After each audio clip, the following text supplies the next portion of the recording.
Argenti has recently been released and there has been a bit of discussion around the Erudition path and the state that it's currently in, especially in comparison to the Destruction path, as it houses 2 or arguably 3 of the strongest units in game. He is the second ever Erudition 5-star we have seen since the release of Jing Yuan, who came out several months ago. So with this new addition to our star-studded roster, some have been looking at our flowery redhead Argenti, hoping for him to save Erudition, whatever that means. I don't necessarily believe people are looking at things from the right perspective. Rather than wanting an Erudition unit to fix the issues that the path seemingly has, I believe we are better off analyzing Destruction, their units, and how Hoyoverse has, as of now, inadvertently neutered the power of Erudition and even other damage-focused paths like Nihility and even the Hunt. Today we will be discussing this and much more. This is Taiso Games and welcome back to our channel. Now, I believe the narrative regarding Erudition's seeming lack of identity, or rather lack of presence, stems from a multitude of reasons. Most of these reasons go hand in hand, so I apologize if I reference some points several times. I'll try and keep the rambling to a minimum. To start off, Hoyo gave us 3 very strong and impactful Destruction units back to back, one patch after the next. We got Blade in the first phase of patch 1.1, Dan Heng and Bibiter Lune in the first phase of patch 1.2, and Jingliu in the first half of patch 1.3. Destruction's prevalence has made other paths seem worse than they actually were. Jingyuan, Qingcui, Yanqing, Kafka, and even Sila have been affected by the sheer strength of these 5-star Destruction units. These are all very solid units, yes, some stronger than the others, but my point is that they all have been overlooked even when theory crafters have been singing their praises. As we are all well aware by now, we get content in each patch related to the new units like the Simulated Universe events and the Memory of Chaos resets. These limited units will undoubtedly be stronger than the rest, and with 3 of them one patch after the other, it made their staying power feel even more prominent. So much content being catered to these Destruction units impacted other units more than if we had received a wider variety of units in that same 3-patch time frame. The only time we saw a bit of deviation was during Storm Disaster's inception, where we saw the conversation around Qingcui shift as her kit could tackle the new enemies quite effectively alongside the new propagation path resonance.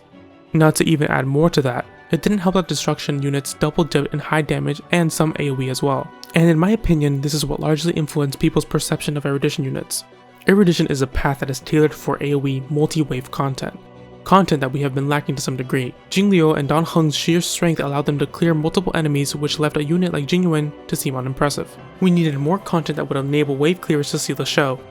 While Destruction units are well regarded for their high damage and their capability to hit multiple enemies, they lack full wave damage. By that I mean Destruction units' AoE damage, as of right now, is capped at 3 units, or adjacent units. The main target of the ability receiving the brunt of the attack, and a percentage of that damage would hit one enemy on each side of the primary target. Whereas Erudition units are meant to hit every enemy on screen, whether that comes from their skill, ultimate, or both. All of Jingyuan, Herta, and Argenti's abilities hit all enemies on screen, and the rest of the roster, Serval, Qingcui, and Mhigo, have access to screen-wide damage tied to one ability or the other. Looking at Destruction, Blade is the only Destruction unit capable of attacking all enemies on screen, however it's only part of his talent, the follow-up attack unleashed after he receives 5 instances of damage. In my opinion, Blade is a multi-wave AoE unit in the same fashion that Kafka, Mhigo, Yanqing, and March 7th are follow-up units. They're not. It's an additional part of their kit, not their main focus. Why do I bring this all up? Well, it's mainly to illustrate how we need more content where waves of enemies need to go down fast to allow these units to properly flourish. Without it, they feel like a downgrade. A waste of stellar jades when you can theoretically just save up for Jingliu or Dan Heng and not pull for months. Giving Erudition units the time to flourish is vital for the path to be largely well regarded by players and for them to find a spot in our teams. Now onto my second major point.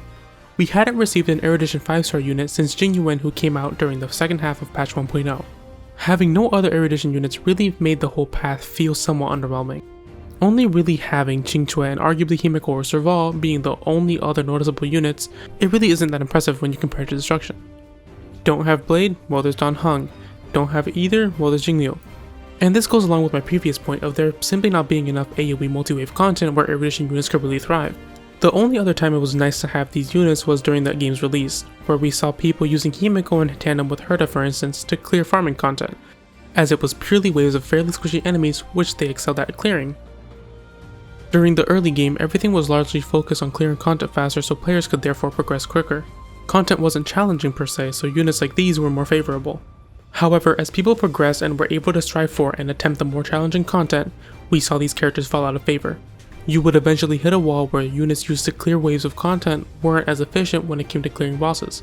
Especially looking at the later floors of Memory of Chaos where you'd get bosses and you needed powerful single target unit. And with more and more destruction units being released, and no Erudition units in sight, the path simply became forgettable.